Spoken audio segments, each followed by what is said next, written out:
Vous êtes en copie de tous les emails de vos collaborateurs. Ils vous tiennent informés de tas d'aspects, des choses des plus essentielles à des choses accessoires. Votre boîte email finalement explose et quand vous revenez d'une réunion, au lieu d'avoir peut-être une trentaine d'emails peut-être à gérer, ou je dirais plutôt une dizaine, vous en avez 50, 60 et vous commencez parce que la curiosité est là à se tenir au courant de tout. Eh bien oui, c'est une des raisons pour laquelle vous n'avez pas de temps. Et donc je vous propose de vous poser 3 questions et aussi de poser ces 3 questions à vos collaborateurs. Bonjour, je m'appelle Karine Deville, je suis experte en puzzle d'équipe, c'est-à-dire que j'accompagne des chefs d'entreprise à faire cliquer les pièces du puzzle de leur équipe différemment pour avoir des résultats hors normes, pour pouvoir gagner en sérénité, pour pouvoir être focus sur votre zone de génie et de pouvoir également vous libérer de votre équipe et donc de gagner du temps. Parce que c'est ça qui est le plus précieux chez vous et également de pouvoir faire évoluer votre chiffre d'affaires simplement grâce à l'équipe. Donc aujourd'hui, on va parler d'une thématique qui, à mon avis, vous arrive très souvent d'avoir une boîte email qui est bien trop chargée parce que vous êtes au courant de tout ce qui se passe dans l'entreprise. Alors, des fois, ce qui peut arriver, c'est que vous voulez être au courant de tout. Sachez que il y a plusieurs questions que vous allez devoir vous poser si vous êtes dans cet extrême contrôle, que vous avez peur que les choses finalement se passent pas bien. Voilà mes 3 questions. La première, c'est qu'est-ce que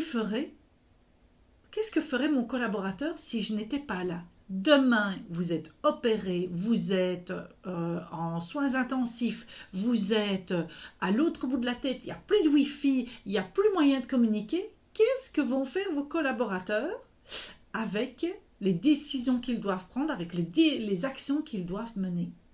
Posez-vous cette première question. La deuxième question, c'est qu'est-ce qui va se passer de grave? Qu'est-ce qui risque de se passer d'hyper grave si vous n'êtes pas au courant, si vous ne participez pas aux réunions ou aux décisions ou aux actions, si vous ne donnez pas votre avis et tout ça, si vous n'êtes pas au courant de tout ce qui se passe? Ça, c'est la deuxième question. La troisième question que je vous invite à répondre pour vous plutôt, c'est qu'est-ce que finalement, c'est grâce aux 2 premières questions auxquelles vous avez répondu, finalement, de quoi est-ce que je dois être au courant? Qu'est-ce qui doit être vraiment dans ma zone à moi? Moi qui suis le patron, avec mes responsabilités, ma zone de responsabilité, pas la zone de responsabilité des autres, de quoi est-ce que je dois être au courant?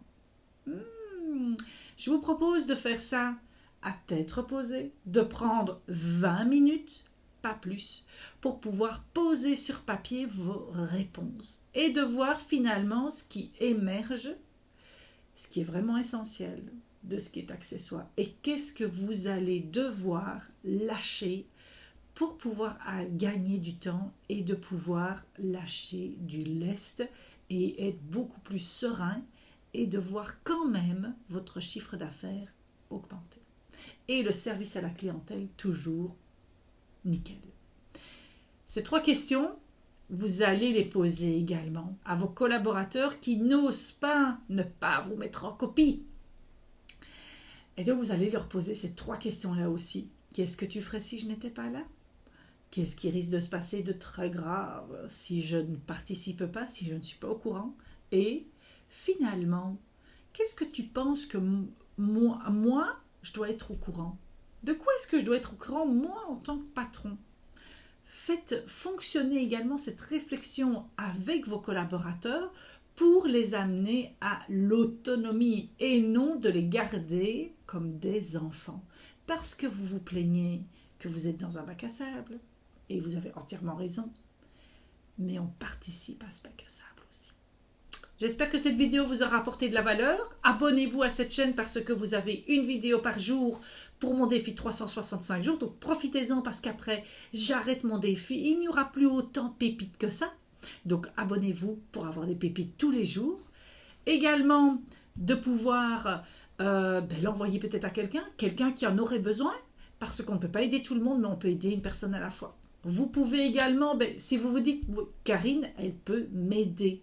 Appelez-moi, on aura 30 minutes ensemble et je ferai un diagnostic avec vous parce que c'est par là qu'on démarre.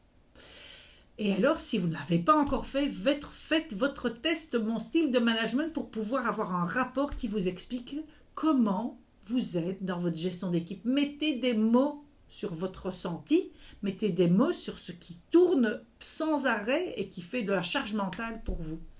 Je vous souhaite une belle journée, à bientôt, au revoir.